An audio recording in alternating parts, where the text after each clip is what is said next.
ایک بہت ہی دلچسپ داستان ضرور سنیے گا۔ زندگی بھر کے لیے نصیحت ملے گی۔ شاید آپ کے ساتھ یہ سب کچھ ہوا ہو یا پھر آپ نے کسی اور کے ساتھ کیا ہو، لیکن پھر بھی یہ ویڈیو دیکھ لیجئے، آپ کی انفارمیشن میں اضافہ ہو جائے گا۔ آج کل کے دور میں ویسے کہنا تو نہیں چاہیے، لیکن حقیقت میں ایسا ہوتا ہے کہ لوگ کھانے پینے کے بہانے دوسروں کے گھروں میں رشتہ دیکھنے چلے جاتے ہیں اور ہر ایک کو منع کیے جاتے ہیں۔ آج کی اس ویڈیو میں ایسی ہی دلچسپ داستان ہے ایسے گھر کی جس کے افراد کسی کے گھر اپنے بیٹے کا رشتہ دیکھنے گئے تھے، اور وہاں پھر کیا ہوا، تو چلیے ویڈیو کا آغاز کرتے ہیں۔ میں، رشتہ اور آنٹی، بہت دلچسپ داستان ہے، ضرور سنیے گا۔ میں اور میری بیوی سونار کی دکان پر گئے سونے کی انگوٹھی خریدنے کے لیے۔ کچھ انگوٹھیاں دیکھنے کے بعد میری بیوی کو ایک انگوٹھی پسند آ گئی۔ قیمت ادا کر کے جیسے ہی میں باہر نکلنے کے لیے مڑا تو ایک باروب شخص سے ملاقات ہوئی جو کہ مجھے جانتے تھے، لیکن میں ان کو بھول چکا تھا۔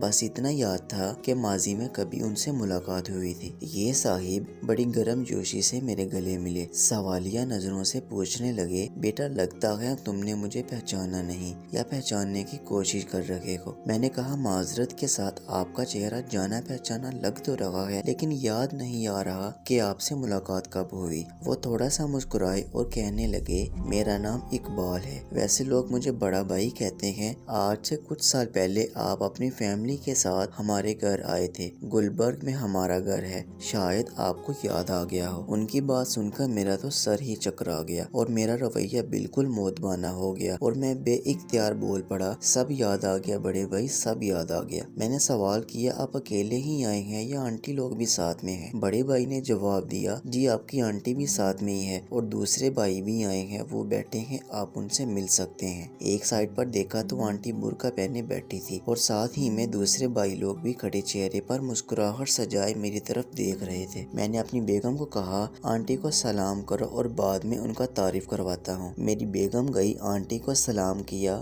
آنٹی نے بہت ہی اچھے طریقے سے میری بیگم کے سر پر ہاتھ پھیرا اور پھر بہت ہی پیارے انداز میں میری بیوی کو دعائیں دی۔ میں نے آنٹی کو بتایا کہ یہ میری بیوی ہے اور یہ میرا 3 سال کا بیٹا ہے۔ آنٹی بہت خوش ہوئی اور اپنے بیٹے کی طرف آنکھوں ہی آنکھوں میں اشارہ کیا، جس نے میرے بیٹے کی جیب میں 1000 کا نوٹ ڈال دیا۔ میں نے بہت ضد کی، بہت اصرار کیا کہ یہ غلط ہے، لیکن آنٹی نہ مانی۔ کچھ ادھر ادھر کی باتوں کے بعد میں نے آنٹی سے آنے کا مقصد پوچھا تو آنٹی کہنے لگی کہ اللہ نے میری بیٹی کو بیٹے کی نعمت سے نوازا ہے، اس لیے بیٹی کے لیے اور ان کے اہل خانہ کے لیے کچھ تحائف وغیرہ خریدنے آئی ہیں۔ میں نے پوچھا، آنٹی کون سی بیٹی؟ آپ کی تو تمام بیٹیاں شادی شدہ تھیں، صرف ایک ہی کنواری تھی جس کے رشتے کے لیے ہم لوگ آئے تھے، اور آپ لوگوں نے کہا تھا کہ ابھی 5 یا 10 سال تک شادی کا کوئی پروگرام نہیں ہے۔ حالانکہ مجھے حیرانگی ہوئی تھی کہ گھر پر رشتے کے لیے بلوا کر پھر کہہ دینا کہ 5 یا 10 سال تک شادی کا کوئی پروگرام ہی نہیں، کتنی غلط بات ہے۔ آنٹی کو جیسے ایک جھٹکا سا لگا، لیکن وہ ایک سمجھدار خاتون تھی، فوراً ہی سمجھ گئی کہ بات کچھ اور ہے اور مجھ سے پوچھنے لگی کہ آپ کو یہ بات کس نے بتائی؟ میں نے کہا والد صاحب نے کہا تھا، تو وہ کہنے لگی نہیں بیٹا، بات دراصل کچھ اور تھی، لیکن آپ کے والد صاحب نے آپ کا پردہ رکھا تھا۔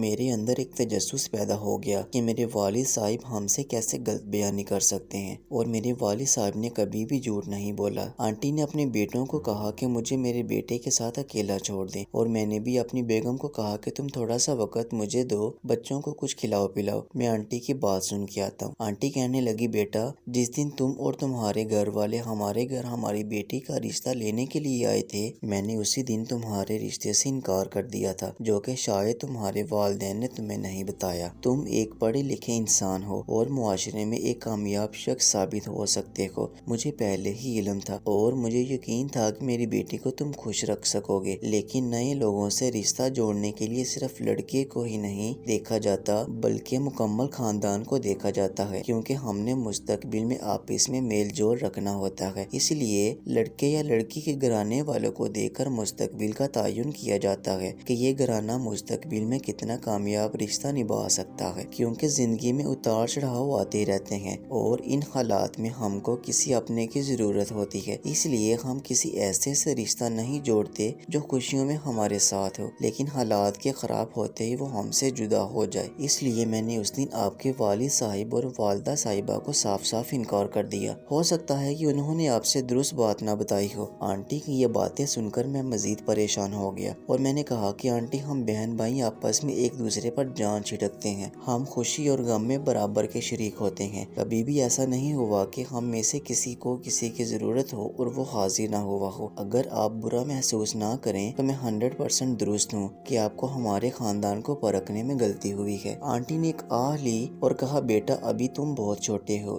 جو چیزیں میں دیکھ سکتی ہوں تم ان کی طرف کبھی سوچ بھی نہیں سکتے۔ میرے اصرار پر آنٹی نے کہا کہ میرا اندازہ کبھی غلط نہیں ہوتا، چلو میں تم کو بتاتی ہوں، میں نے اپنی بیٹی کے لیے جتنے بھی رشتے دیکھے ہیں ان سے کچھ شرائط رکھی ہیں۔ جو بھی میری بیٹی کو دیکھنے آئے وہ اپنے تمام بیٹوں اور ان کی بیگمات کو ساتھ لائیں، جو سب سے اچھے کپڑے ہوں وہ زیب تن کر کے آئیں، گھر کی عورتیں اپنے مکمل زیورات سے سج کر آئیں، اگر گھر میں ہر فرد کی اپنی اپنی گاڑی ہے تو وہ اپنی ہی گاڑی میں آئیں۔ یہ شرائط بہت عجیب تھیں لیکن بعض لوگوں نے اس کا مطلب یہ لیا کہ شاید ہم لڑکے والوں کی مالی حالت دیکھنا چاہتے ہیں کہ ان کے پاس مال و زر کتنا ہے، لیکن ایسی کوئی بات نہیں۔ اب جب آپ کے اہل خانہ ہمارے گھر تشریف لائے تھے تو میں نے سب سے پہلے تمہارے دونوں بھائیوں کی گاڑیاں دیکھی جو کہ کافی مہنگی تھیں، جبکہ تمہارے والد صاحب کی گاڑی کی مالیت اتنی زیادہ نہیں تھی جتنی تمہارے دونوں بھائیوں کی گاڑیوں کی تھی۔ اس طرح پھر میں نے تمہارے والد صاحب کے کپڑوں کا جائزہ لیا تو مجھے محسوس ہوا کہ تمہارے بھائیوں کے جسموں پر سجے ہوئے کپڑے زیادہ مہنگے ہیں، اور یہی حال تمہارے والد صاحب کے جوتوں کا تھا۔ جب میں نے تمہاری ماں کے زیورات دیکھے تو ان کی مقدار بھی بہت ہی کم تھی، جبکہ تمہاری دونوں بھابھیوں کے ہاتھ، بازو اور گلے زیورات سے سجے ہوئے تھے۔ پھر میں نے جب تمہاری بھابھیوں سے پوچھا کہ گھر کا کھانا کون بناتا ہے تو تمہاری بھابھیوں نے کہا کہ ہم سب علیحدہ علیحدہ پکاتے ہیں اور تمہارے والدین کا کھانا تمہاری بہن پکاتی ہے۔ اسی طرح میں نے جب پوچھا کہ بچوں کو اسکول کون چھوڑنے جاتا ہے تو مجھے پتا چلا کہ تمہارے دونوں بھائی اپنے بچوں کو خود چھوڑ کے آتے ہیں، جبکہ تمہاری بہن کو تمہارے والد صاحب کالج لے کر جاتے ہیں۔ جب میں نے یہ حالات دیکھے اور سنے تو مجھے افسوس ہوا ان بیٹوں پر جن کو پڑھانے کے لیے باپ نے اپنی ساری زندگی گنوا دی اور اس اولاد کو معاشرے کا کامیاب فرد بنایا، لیکن جب اولاد کی باری آئی تو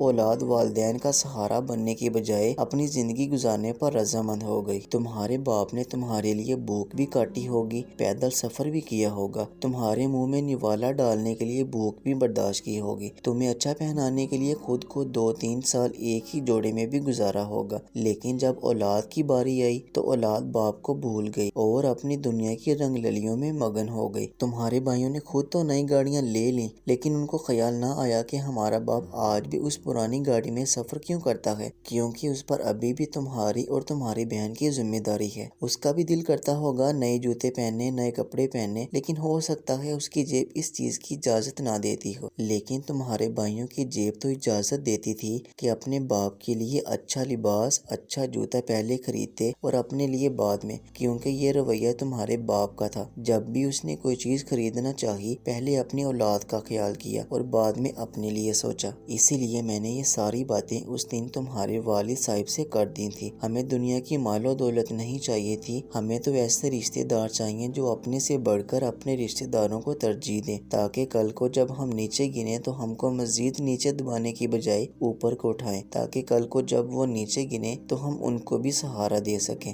مال و زر، اعلیٰ عہدہ یا مرتبہ تو ہمیشہ نہیں رہتا، ہمیشہ جو ساتھ چلتے ہیں وہ سچے رشتے چلتے ہیں، اور اگر رشتے بنانے میں ہم سے تھوڑی سی بھی غلطی ہو جائے نسلیں بھی تباہ ہو جایا کرتی ہیں۔ مجھے فخر ہے آپ کے والد صاحب پر کہ انہوں نے آپ کو حقیقت سے آگاہ نہیں کیا اور پھر بھی آپ لوگوں کی غلطیوں پر پردہ ڈالتے رہے، لیکن دیکھنا یہ ہے کہ اولاد اپنے والدین کا کتنا خیال رکھتی ہے۔ والدین تو ہمیشہ سے ہی اولاد کے لیے قربانیاں دیتے آئے ہیں، ابھی اولاد کی باری ہے، اور مجھے فخر ہے اپنی اولاد پر کہ آج کچھ بھی ہو جائے میری اولاد مجھے ہمیشہ ترجیح دیتی ہے، میرے لیے پہلے خریدتی ہے اور بعد میں اپنے لیے، اپنے بیوی بچوں کے لیے، اور مجھے فخر ہے اپنی اولاد کی اولاد پر، وہ بھی اپنے والدین کو اپنی زندگیوں سے زیادہ ترجیح دیتے ہیں، اور ہمارا پورا خاندان ایک جان کی مانند ہے۔ اگر کسی کو کسی کی چیز کی ضرورت پڑ جائے تو پیٹھ دکھا کر نہیں بھاگتے بلکہ ضرورت سے زیادہ لے کر آتے ہیں۔ اس لیے میرے بیٹے، رشتہ بنانا بہت آسان ہے لیکن کامیاب رشتے چننا اور ان کو نبھانا بہت مشکل ہے۔ کہیں ایک نااہل رشتہ آپ کو اتنا بڑا نقصان دے سکتا ہے کہ ساری عمر کی خوشیاں غموں میں تبدیل ہو سکتی ہیں اور کامیاب رشتہ آپ کو ایسا سہارا دے سکتا ہے کہ تمام زندگی کی غم خوشیوں میں تبدیل ہو سکتے ہیں۔ اتنی بات کرنے کے بعد آنٹی اٹھ کر چلی گئیں اور میری آنکھوں کے سامنے میرے والدین کا چہرہ گھومنے لگا۔ میری گاڑی میرے والد کی گاڑی سے بہتر تھی، میرا لباس میرے والد کے لباس سے بہتر تھا، میرے گھر کا